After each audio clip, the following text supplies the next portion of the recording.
students. Today we are going to start with the first chapter of history, that is French Revolution.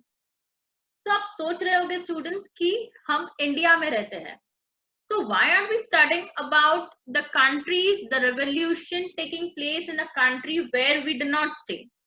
अब France में तो हम रहते नहीं हैं, तो वहां का रेवोल्यूशन पढ़ के क्या फायदा?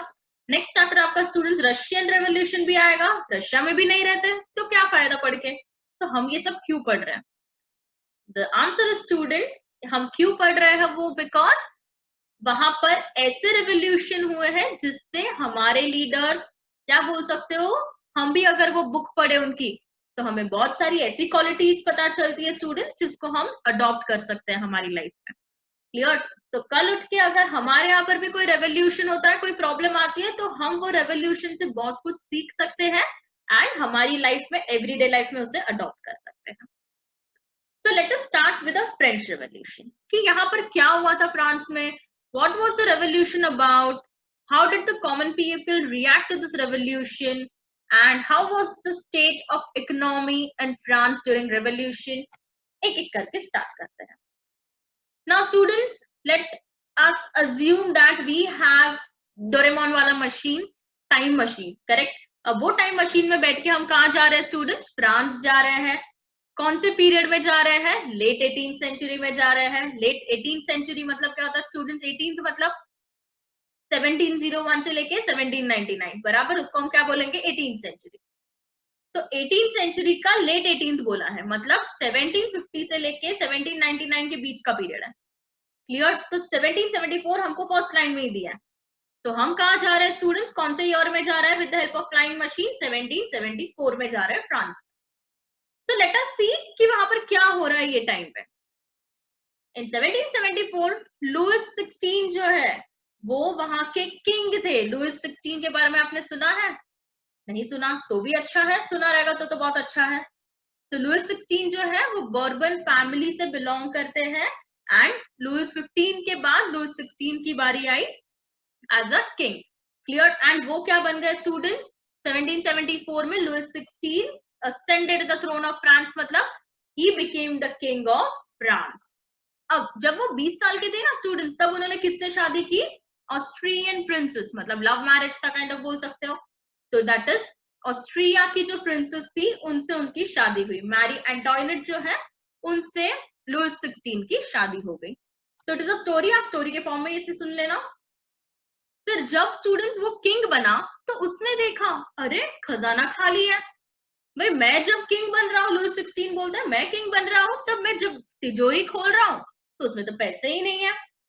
तो पता चला स्टूडेंट्स कि बहुत सालों से जब वॉर चल रही थी ना, तो उसमें ही पूरा फाइनेंशियल रिसोर्सेस फ्रांस का ड्रेन हो गया, मतलब खत्म हो गया. तो पहला रीजन क्या मिला कि ट्रेजरी खाली क्यों है?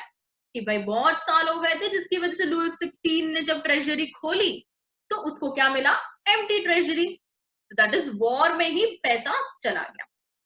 फिर और एक रीजन था स्टूडेंट, आप देखोगे ना लुइस 16 का महल जो है ना वो कितना बड़ा है. एंड वर्साइल्स जो एक प्लेस है, क्लियर, एक पैलेस का नाम है, वहां पर एक बहुत बड़ा पैलेस है वर्साइल्स में.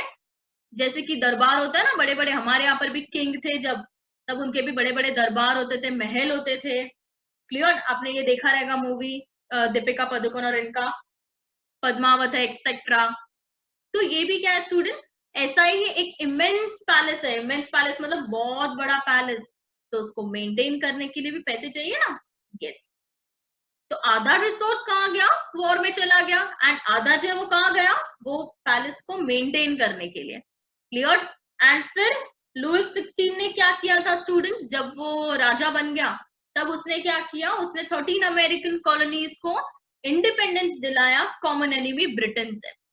अब जो हम देखेंगे फ्रांस, इसके ऑपोजिशन पार्टी कौन थी? ब्रिटेन. हमेशा 36 का आंकड़ा था दोनों के बीच में. तो दैट इज फ्रांस ने, बोल सकते हो, 13 अमेरिकन कॉलोनीज, यूएसए की कॉलोनीज थी ना 13 अमेरिकन, वो सबको आजादी दिलाने में हेल्प की.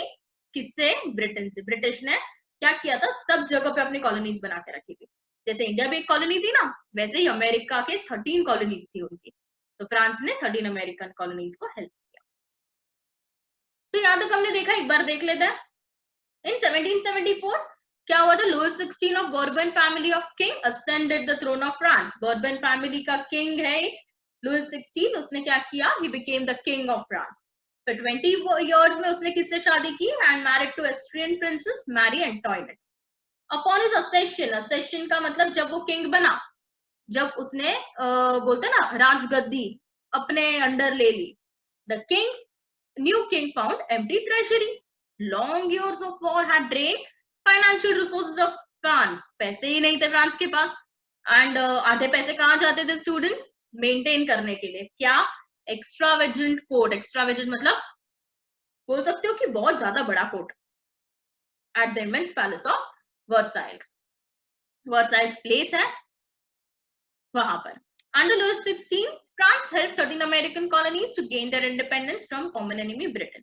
ये मैंने आपको बताया। तो ये 3 रीजंस आप लिखोगे कि किस चीज की वजह से ट्रेजरी एम्प्टी थी। तो पहला आएगा long years of wars, second आएगा cost of maintaining extravagant court, and third आएगा फ्रांस हेल्प 13 अमेरिकन कॉलोनीज। अब स्टूडेंट्स नेक्स्ट देखते हैं। The war added more than a billion livres to a debt that had already risen to more than 2 billion livres. अब student क्या हुआ पता है? War करते रहे। यहाँ पर हम देखेंगे फर्स्ट वर्ल्ड वॉर हुआ, सेकेंड वर्ल्ड वॉर हुआ, तो अंदर ही अंदर वॉर में उनका जो कर्जा है ना वो बहुत ज्यादा बढ़ गया। पहले 1 बिलियन लिवर था, फिर 2 बिलियन हो गया, एंड 2 से भी ज्यादा हो गया, 3 बिलियन लिवर्स भी हो गया यहाँ पर उनका डेब्ट। लिवर्स क्या है स्टूडेंट्स? वहां की करेंसी है। क्लियर? तो बहुत ज्यादा कर्जा बढ़ते गया फ्रांस पे। Lenders who gave the state credit now began to charge 10% interest on loans. अब स्टूडेंट्स जो फ्रांस को लोन्स देते थे ना स्टूडेंट्स, उन्होंने लोन देना बंद नहीं किया, लेकिन उन्होंने क्या किया? अब कोई रिश्तेदारी नहीं, कोई दोस्ती नहीं, मैं तुमको पैसा फ्रांस को तब दूंगा जब वो 10% इंटरेस्ट मुझे लोन पे देगा। क्लियर? तो अगर समझो कि 10% इंटरेस्ट भी चार्ज करता है लोन पे, तो कितना ज्यादा अमाउंट बढ़ जाता है। बराबर, आज मैं आपको लोन दे रही हूँ 10% पे, मैंने आपको 1 लाख का लोन दिया, तो उसका 10% क्या है? आपको हर महीने मुझे देना है। क्लियर? तो ये कितना ज्यादा अमाउंट हो जाता है। फ्रांस को लोग इंटरेस्ट पे लोन दे रहे थे। So the French government was obliged to spend an increasing percentage of its budget on interest payment alone. तो फ्रेंच गवर्नमेंट जो थी वो अब बंद गई थी। ऑब्लाइज मतलब फोर्स्ड, उनके पास कोई ऑप्शन ही नहीं था, बिकॉज लोन लेने पड़ रहे थे, पैसे ही नहीं थे उनके पास। तो जो भी कंट्रीज थी उनसे जब वो लोन ले रहे थे, तो वो कंट्रीज क्या डिमांड कर रही थी कि भाई इंटरेस्ट रेट चार्ज करेंगे। जब कहीं भी बैंक पे जाओगे कोई भी लोन लेने, तो उन लोग भी इंटरेस्ट रेट चार्ज करता है। तो पहले नहीं किया करते थे, लेकिन फिर फ्रेंच गवर्नमेंट के पास से उन्होंने क्या किया? इंटरेस्ट लेना स्टार्ट। तो फ्रेंच गवर्नमेंट के पास कोई ऑप्शन नहीं था, उनको क्या करना पड़ा? उनको इंटरेस्ट पे करने में ही ज्यादा पैसा चलेगा। So to meet such regular expenses such as cost of maintaining army, court, running government offices, universities, the state was forced to increase taxes. अब स्टूडेंट गवर्नमेंट के पास पैसा कहाँ से आएगा? पब्लिक देगी, बराबर। तो फ्रेंच गवर्नमेंट ने क्या किया? उसको तो कितने सारे एक्सपेंसेस करने थे, उसको आर्मी मेंटेन करनी थी, कोर्ट को मेंटेन करना था, गवर्नमेंट ऑफिसेस वालों को संभालना था, यूनिवर्सिटी चलानी थी। तो जिसकी वजह से उसने क्या किया स्टूडेंट्स? अपने ही कंट्री में, फ्रांस में ही उसने लोगों से टैक्सेस जो ले रहा था वो बढ़ा दिया। जैसे हमारी गवर्नमेंट भी कभी कभी टैक्सेस बढ़ा देती है ना, वैसे यहाँ पर तो बहुत ज्यादा बढ़ा दिया। Yet even this measure would not have sufficed. लेकिन टैक्स बढ़ाना जो है ना स्टूडेंट्स, वो भी काइंड ऑफ इतना इफेक्टिव नहीं रहा उसके डेप्थ को खत्म करने के लिए। डेप्थ मतलब कर्जा चुकाने के लिए टैक्सेस बढ़ा दिए, लेकिन वो भी सफिशिएंट नहीं था, उससे भी इतनी इनकम जनरेट नहीं हो रही थी। French society in the 18th century was divided into 3 estates. The only members of third estate paid taxes. अब स्टूडेंट्स फ्रेंच सोसाइटी जो है 18th सेंचुरी में वो डिवाइड हो चुकी थी 3 एस्टेट्स में, first estate, second and third. तो फर्स्ट एंड सेकंड एस्टेट कुछ वैसे भी नहीं करते थे, उन लोग टैक्स ही पे नहीं करते थे, लेकिन थर्ड एस्टेट ही पूरा टैक्स पे करता था। तो लेट्स सी, वो नेक्स्ट स्लाइड में हम देखेंगे। तो यहाँ पर हमने फर्स्ट एंड सेकंड स्लाइड में क्या पढ़ा एक बार देख लेते हैं। लुइस 16 जो है वो किंग बन गया था। He was 20 years old and he married to you can say Marie Antoinette. On his accession, he found an empty treasury. Here. Clear? And what was the reason for that? Long years of war, cost of maintaining extravagant court, and France है 13 American colonies. फिर क्या हुआ students, the war की वजह से और जो डेप्ट है वो ज्यादा इंक्रीज हो गया। It had already rise into 2 billion levers. Now the lenders who gave the state credit, state मतलब कंट्री, फ्रांस की बात चल रही है, now began to charge 10% interest on loans. तो French government was obliged, forced, क्या करने के लिए, ज्यादातर पैसे कहाँ यूज करने हैं, इंटरेस्ट पेमेंट में ही यूज करते थे। बाकी का क्या होगा स्टूडेंट्स, रेगुलर एक्सपेंसेस कहाँ से मीट होंगे, तो उन्होंने क्या किया, इंक्रीज कर दिया टैक्सेस। लेकिन टैक्स इंक्रीज करना एक अच्छा बोल सकते हो इफेक्ट नहीं रहा उसका। उससे हम बोल सकते हैं कि डेब्ट्स जो थे फ्रांस की, या फिर फ्रांस की फाइनेंशियल सिचुएशन अच्छी नहीं हो गई। अब फ्रेंच सोसाइटी हम देखेंगे, it was divided into 3 estates. अब कौन कहां पर था हम उसका देखेंगे। Not division of French society, यहाँ पर आपको एक इमेज दिख रहा है students, division of French society during 18th century. First estate, second estate and third estate. First estate में देखोगे क्लर्जी, क्लर्जी कौन होता है, क्लर्जी मतलब स्टूडेंट्स चर्च में जो प्रीस्ट होता है ना, उनको क्लर्जी बोलते हैं, जो पुजारी बोलते हैं हम उनको, लेकिन हमारे यहाँ पर पुजारी होते हैं, लेकिन वहां पर क्या होता है, प्रीस्ट होता है। तो वो हमेशा फर्स्ट एस्टेट में ही होते हैं, मतलब इनको सब बेनिफिट्स मिलता है स्टूडेंट्स, करेक्ट। इनको एक्चुअली तो स्टेट ने क्या बोला है, फ्रांस का जो गवर्नमेंट है उन्होंने तीनों को टैक्स भरने बोला है, लेकिन फर्स्ट एस्टेट क्या करता है, अपना टैक्स कभी नहीं भरता, वो किसको बोलता है भरने, पेजेंट्स को बोलता है।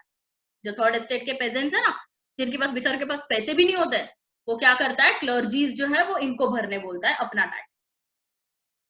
फिर इनको इनको एग्जाम्पशन है, इनको टैक्स ही नहीं भरना है। फिर नोबिलिटी, नोबिलिटी भी एंजॉय करती है अपनी फ्रीडम, जो नोबल्स मतलब किंग्स जो है ना स्टूडेंट्स, उनकी बात चल रही है। तो नोबिलिटी भी क्या है यहाँ पर, जो किंग वगैरह है, नोबल पीपल है, वो भी अपना राइट्स एंजॉय करते हैं, प्रिविलेजेस एंजॉय करते हैं, बर्थ से ही मिले उनको privileges. Now they were also exempted from paying taxes, उनको भी टैक्स नहीं भरना है। क्लियर, तो कितना गलत है स्टूडेंट्स, फर्स्ट एस्टेट टैक्स नहीं भर रहा है, सेकंड भी नहीं भर रहा है, दोनों के पास भर भर के पैसे पड़े हैं, लेकिन फिर भी टैक्स नहीं भर रहा है। एंड जो टैक्स का बर्डन है वो किस पे आ रहा है, थर्ड एस्टेट पे आ रहा है। अब थर्ड एस्टेट में भी डिविजन है स्टूडेंट्स, थोड़े रिच है, जो एजुकेटेड पीपल है, जैसे कि बिजनेसमैन है, लॉयर्स है, ऑफिशियल्स है, टीचर्स है, क्लियर। तो ये सब बोल सकते हो कि कुछ एजुकेटेड पीपल है, फिर स्मॉल फार्मर्स वगैरह है, एंड फिर आते हैं एकदम पुअर लेबरर्स। तो अभी बेचारे पुअर लेबरर्स जो है नीचे स्टूडेंट्स, वो कहाँ से इनका टैक्स भरेंगे, इन्होंने तो क्या कर दिया, जबरदस्ती इनको बोल दिया कि तुमको तो टैक्स भरना ही है, हमारा टैक्स कौन भरेगा, ये पेजेंट्स और ये सब भरेंगे। अब इनके पास खुद का टैक्स भरने का पैसा नहीं है, तो इनका कहाँ से भरेंगे। एंड नोबिलिटी क्या करता है स्टूडेंट्स पता है, नोबल्स मतलब जो बड़े बड़े रिच रिच पीपल होते हैं, किंग होते हैं, वो इनसे, दैट इज लेबरर्स है, आर्टिसन, स्मॉल फार्मर्स, ये दोनों लेवल ऑफ थर्ड एस्टेट से फ्री में काम करवाते हैं अपने घर पे, एज वेल एज अपने फील्ड पे भी फ्री में काम करवाते हैं। So let us see how is this French society divided. The first estate. The member of first estate include clergy. They enjoyed some privileges from birth. Correct? अब वो birth जन्मते हैं ना स्टूडेंट, जब उनका बर्थ होता है ना, तब से उनको कुछ ना कुछ प्रिविलेज है। अब कौन सा है वो हम देखेंगे, कौन सा है वो, that is exemption from paying taxes, exemption from paying taxes, that is they do not have to pay any tax। अगर तुम्हारा जन्म कहाँ हो रहा है स्टूडेंट, क्लर्जी के घर पे हो रहा है, तो आप सबसे lucky person. The church extracted its share of tax called tithes from peasants। अब चर्च जो है, दैट इज हमने बोला, मैंने आपको बोला ना क्लर्जी का मतलब क्या होता है, चर्च का प्रीस्ट। तो चर्च को कुछ अमाउंट ऑफ टैक्स जो है वो फ्रेंच गवर्नमेंट को देना होता है, लेकिन चर्च वो अपने जेब से नहीं निकालता। वो कहां से पे करता है स्टूडेंट्स, वो पेजेंट्स से लेके फिर पे करता है, मतलब जबरदस्ती करता है पेजेंट्स को कि आपको ही मुझे पैसे देने हैं और हम देंगे स्टेट को, क्लियर, हम भरेंगे फ्रेंच गवर्नमेंट को। तो यहाँ पर हम देखेंगे फर्स्ट एस्टेट क्लर्जीज है, उनको बेनिफिट मिल रहा है बर्थ से। क्या बेनिफिट था स्टूडेंट, सबसे important, they were exempted from paying taxes. Exempted का मतलब होता है कि वेव ऑफ करना, उनको टैक्स ही नहीं भरना है ऐसा। तो चर्च को कुछ टैक्स भरना पड़ता है students, because it is an institution, तो चर्च को टैक्स भरना पड़ता है, उसका नाम क्या है, टिथेल्स, बराबर। लेकिन ये भी वो किससे एक्सट्रैक्ट करते हैं, पेजेंट से ही लेते हैं। Now comes second estate. The members of second estates includes nobility. अब सेकेंड एस्टेट के मेंबर कौन है स्टूडेंट्स? नोबिलिटी। नोबिलिटी मतलब नोबल्स। नोबल का मतलब होता है किंग। किंग भी क्या करता है स्टूडेंट्स? राजाशाही करता है। तो ये भी, इसको भी क्या मिला है students? Privileges by birth. Correct. And सबसे important, that is did not have to pay tax. अब फर्दर तो ये तो फ्यूडल प्रिविलेजेस भी एंजॉय करता है। दैट इज बोल सकते हो कि जो पेजेंट्स वगैरह है उनको जबरदस्ती अपने घर में काम करवाना, अपने फील्ड पे काम करवाना, एंड उनको पैसे ना देना in return. So this included feudal dues which they extract from peasants, मतलब जबरदस्ती उनसे काम करवाते हैं एंड उनको पैसे नहीं देते। एंड बहुत सारे ऐसे इनडायरेक्ट टैक्सेस भी ले लेते हैं पेजेंट से। थर्ड एस्टेट देखते हैं students, it comprises of pageants and educated middle class. जो हमने देखा ना यहाँ पर third estate, educated middle class है, स्मॉल फार्मर्स है एंड लेबरर्स है। तो 90% of the population of France consisted of pageants. सोचो स्टूडेंट्स, पूरे फ्रांस में 90% पॉपुलेशन जो है वो कौन है? पेजेंट से बना है। सोच सकते हो सिर्फ 10% ही क्लर्जी नोबिलिटी है एंड कुछ बिजनेसमैन वगैरह है, एंड बाकी के 10% ही इन लोग हैं। whereas 60% of the land was owned by first and second estate. Population इनकी ज्यादा, लेबर और पेजेंट्स की ज्यादा, लेकिन लैंड उनके पास है ही नहीं। एंड लैंड किसके पास ज्यादा है? क्लर्जी एंड नोबिलिटी के पास ज्यादा है, बराबर। एंड इन लोग तो बहुत ही 10% ही है, लेकिन 10% के पास तो कितनी सारी लैंड है? पॉपुलेशन 10% दोनों का, लेकिन लैंड 60%। तो ये तो गलत हो गया। So poor peasants have to render services to the lord and also have to work in their houses and feed for free. इसलिए क्या करना पड़ता है स्टूडेंट्स? कभी कभार जो स्मॉल फार्मर्स है, वेरी स्मॉल लेबर्स है, सर्वेंट्स है, इनको क्या करना पड़ता है? नोबल्स एंड क्लर्जी के घर पे काम करना पड़ता है। एंड इनकी इच्छा हुई तो उनको पे करते हैं एंड नहीं हुई तो नहीं पे करते। तो it depends on first and second estate. तो हमने देख लिया कि डिविजन बहुत खराब तरीके से किया था। अल्टीमेटली जो भी बर्डन था टैक्स वगैरह का, वो किसको भरना पड़ता था? थर्ड को भरना पड़ता था। एंड फ्रांस गवर्नमेंट ने क्या किया था स्टूडेंट्स? उसके एक्सपेंसेस को मीट करने के लिए टैक्सेस बढ़ा दिए थे। अब टैक्सेस बढ़ाए तो फर्स्ट सेकंड एस्टेट तो पे नहीं कर रहा था, तो पूरा कौन करता है? थर्ड एस्टेट करता है। So ये बहुत इंपॉर्टेंट आंसर है, it is for 3 marks. First, second and third estate division of French society. Now third, let's move to the next slide. There was direct tax called tile and a number of indirect taxes. Students, आप आज अगर biscuit का packet खरीदने जाते हो तो आप उसमें कभी देखा है आपने कि एमआरपी का डिस्ट्रीब्यूशन क्या है? उसमें लिखा रहेगा डायरेक्ट इनडायरेक्ट टैक्स 1 रुपी। मतलब आज आप जो भी कमोडिटी खरीदते हो ना, उस पर टैक्स है। आज आप इनकम टैक्स भरते हो तो वो डायरेक्ट टैक्स है, बराबर। वो आपके सैलरी में से डिडक्ट करके डायरेक्टली जाता है गवर्नमेंट के उसमें, बराबर है। लेकिन इनडायरेक्ट टैक्स तो आप हर एक कमोडिटी पे भरते हो। जैसे कि फोन लोगे तो उसमें भी टैक्स, जैसे कि आप पार्ले जी खरीदने जाओगे तो उसके पैकेट आप भरते हो 10 रुपया, लेकिन उसमें 6 रुपीज उसका मेकिंग होता है, 1 रुपी टैक्स होता है, 1 रुपी ट्रैवलिंग होता है, वैसे करके 10 रुपीज होता है, तो उसके अंदर इंक्लूडेड होता है। सो यहाँ पर हम देखेंगे एक डायरेक्ट टैक्स है जिसको टाइल बोलते हैं, एंड बहुत सारे इनडायरेक्ट टैक्सेस भी है which were levied on articles of everyday consumption like salt और tobacco। salt है, tobacco है, ये सब पे इनडायरेक्ट टैक्सेस हमेशा लगे रहते थे। The burden of financing activities of the state through taxes were borne by third estate alone। अब क्या करना था? बर्डन किस पे था स्टूडेंट? जैसे मैंने आपको बताया, सिर्फ थर्ड एस्टेट पे ही था। So this was all about the first session. Thank you so much.